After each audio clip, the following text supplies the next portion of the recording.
I remember my first podcast got 100 followers on Apple Podcasts, and I thought, I have cracked the code on podcasting. I remember I was on a vacation with my family, and the podcast had about 15 episodes.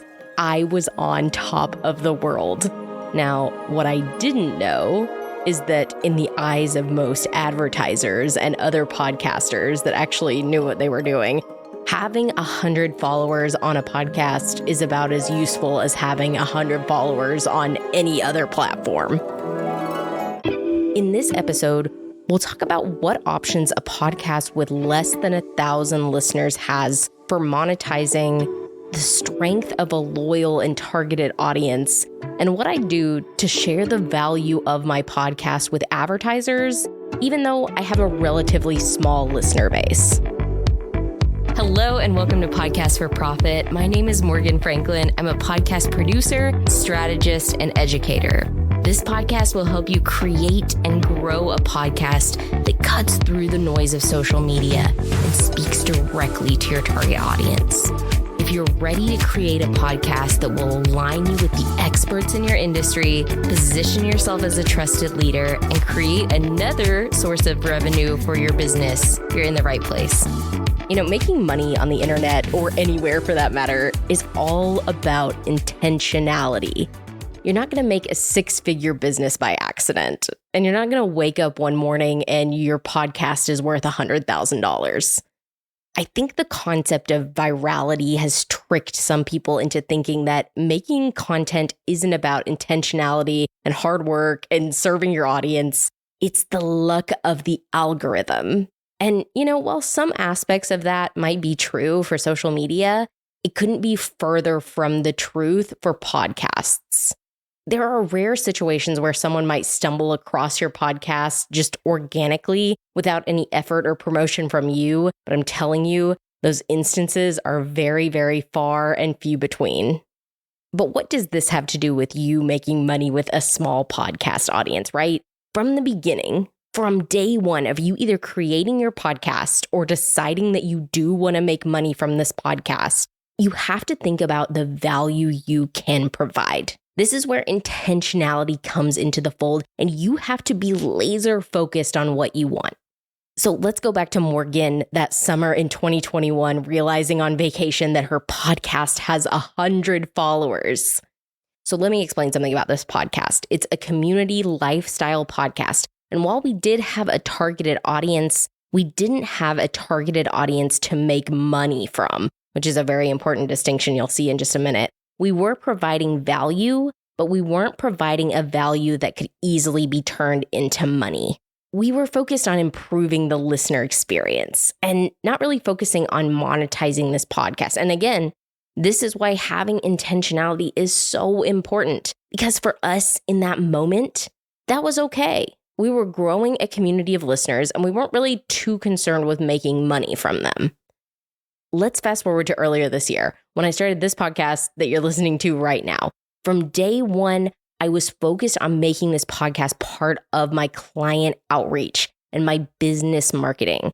So looking at the first 100 followers of this podcast was essentially like looking at 100 potential customers for my business. Now, is that to say that all 100 of my first podcast followers became my clients? No way. I'd say somewhere between 1 and 5 of them did, but that's okay. Honestly, that's great.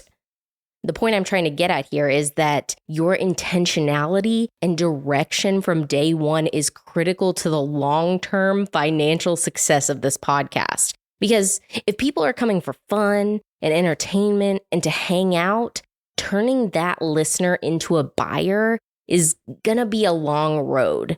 Is it impossible? No, of course not. You buy from people that you're just hanging out with on their podcast all the time.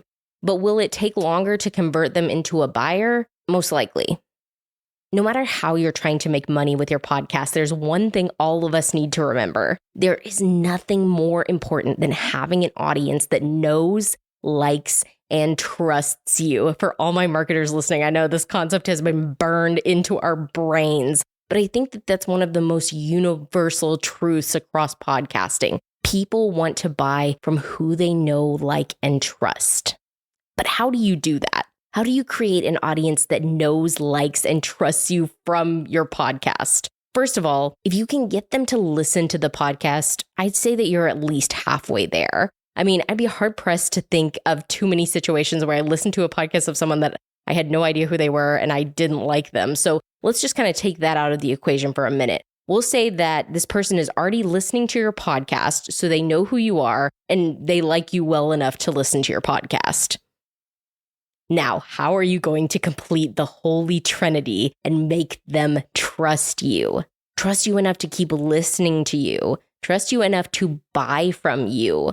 How are we going to build that trust? So here are a few things that I'd focus on in the beginning, especially when I have under 1,000 followers, because that is such a critical time for making sure that your audience trusts you, that they want to come back every week and listen to you.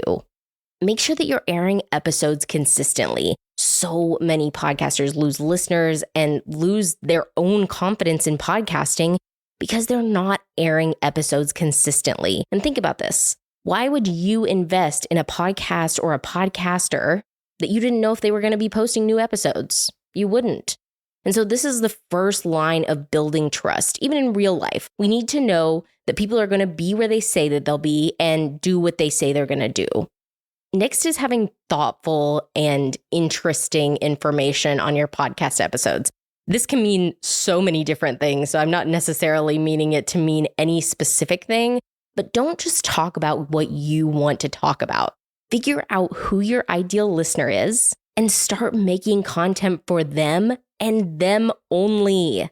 The most powerful thing that you can do as a podcaster is have episodes people actually want to listen to. And I know this is groundbreaking, but make sure that your listener wants to subscribe and hear more.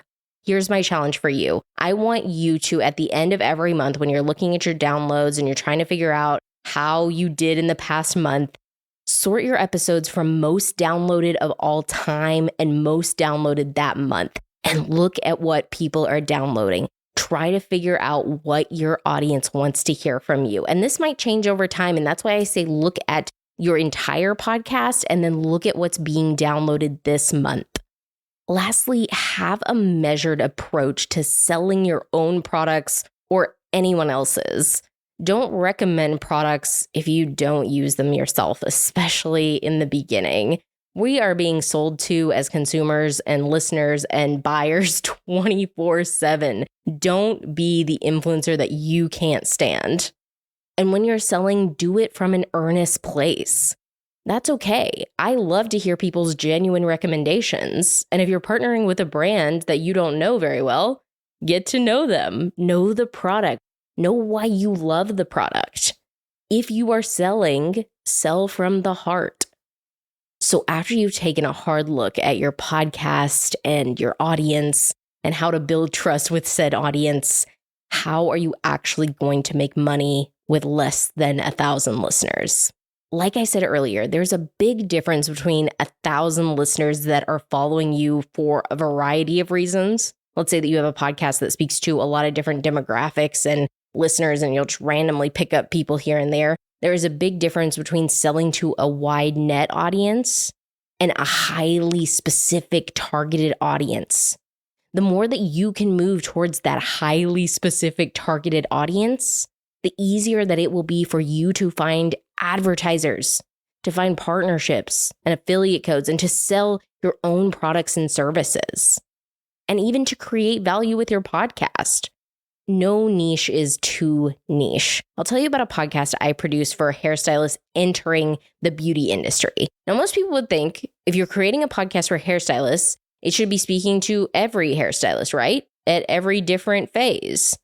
That would have so many more opportunities to grow listeners and make money and everything else. But that is not true. And do you know why?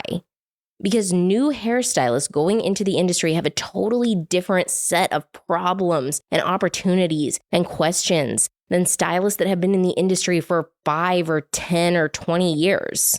These are all people at totally different parts of their journey. And why would we try to put it all together to not speak to any of them?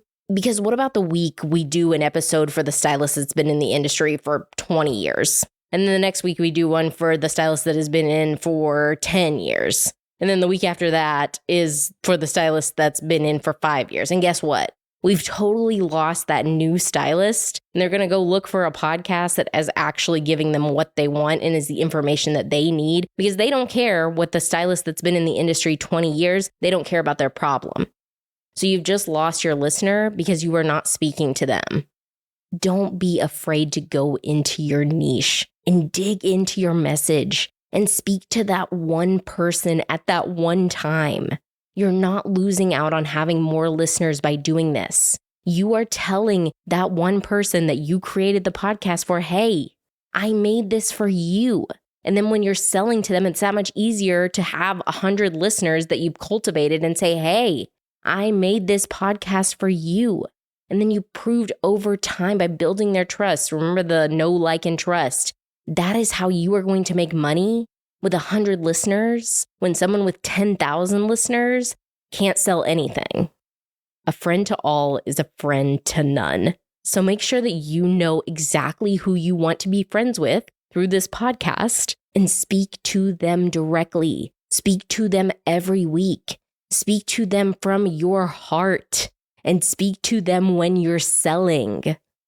If you have less than 1,000 followers, of course, you should be working every day to build your audience and to grow the right listeners. 1,000 listeners will open the door.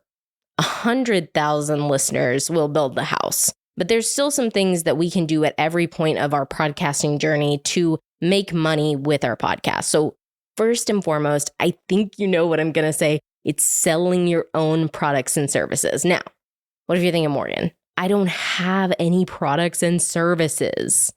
And you know what I'd say to that? You don't have any products and services yet. Not yet. Okay, so if you have a podcast, there is not one reason that you are not offering some kind of consulting on the thing that your podcast is about. If you know so much about this thing that you have made a podcast about it, why are you not consulting for people in that field? So step one is you are not letting people pick your brain for free. You are a consultant in this industry, and you are going to have an hourly rate that you tell people when they ask you, hey, can I ask you about this? You're going to say, hey, I have an hourly fee. I mean, this is a huge multi-billion-dollar industry. Just take a little bit of time if you are not doing consulting already and look up, hey, how can I become a consultant in my field? Again, if you have a podcast about something, I don't really see a reason that you also do not have a consulting fee to go along with it. Next, and again, I know that you know I'm going to say this, is digital products. I have a whole episode on digital products. I will link it in the episode description. I also have a tool that you can use that will email you 10 ideas for digital products. But do some research on digital products. What could you create that would make your listeners' life easier or that they actually need? Take some time to think about that and think about how you could actually help your listener and what you could create for them. When we look outside of what we personally can offer, so with our own products and services, this is where, again, you have to be so intentional and so crystal clear on what your podcast is offering. Do you want a partner for your podcast? Do you want ads? Why should someone buy ads from you? If you have less than 1,000 listeners, what else can you provide to me to let me know that I am someone that you should advertise with? There is such a power in micro-influencers. But what is your power? What do you know about your audience? What proof do you have of the influence over your audience? That's what you need to be able to communicate, especially if you're doing cold outreach to brands. You need to know, what influence do you have over your audience, even if it's a small audience? Think about this. Think about Rode microphones for just a minute. Would they rather advertise with a smaller creator like me that creates only content for podcasters? Or, for example, would they like to advertise with Joe Rogan, the biggest podcaster in the world? Lots of people that might want to become podcasters that listen to him, right? I mean, I believe it would make more sense for them to advertise with me or someone like me, because while I have less listeners, I have a greater impact. But then it becomes my burden, especially if I have under 1,000 listeners, to prove to them why I would be the best use of their money. Because even though I have a more specific audience, how much do I actually speak to my audience? So taking that all into account and figuring out, okay, hey, how can I explain this to someone who I want to partner with me, to have an ad on my podcast?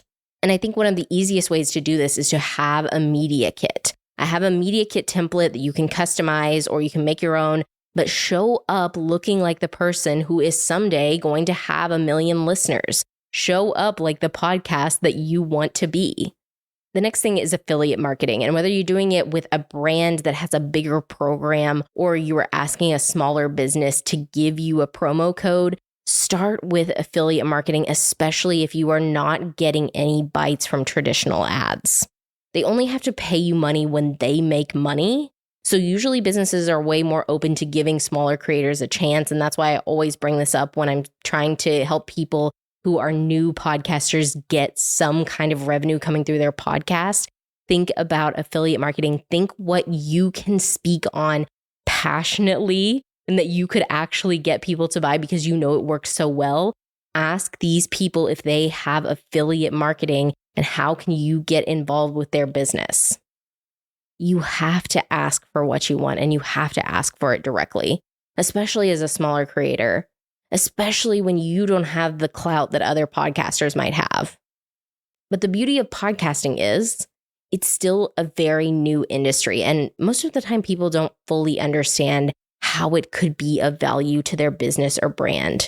So you could be the person that explains, hey, this is why you should partner with me. This is why you should have an ad on a podcast. So take it from that side. Take it from the fact that many people don't really know what it would look like to advertise with a podcast. So you have a beautiful media kit and you come in and you say, hey, this is what my audience looks like. This is what I am able to do with my audience.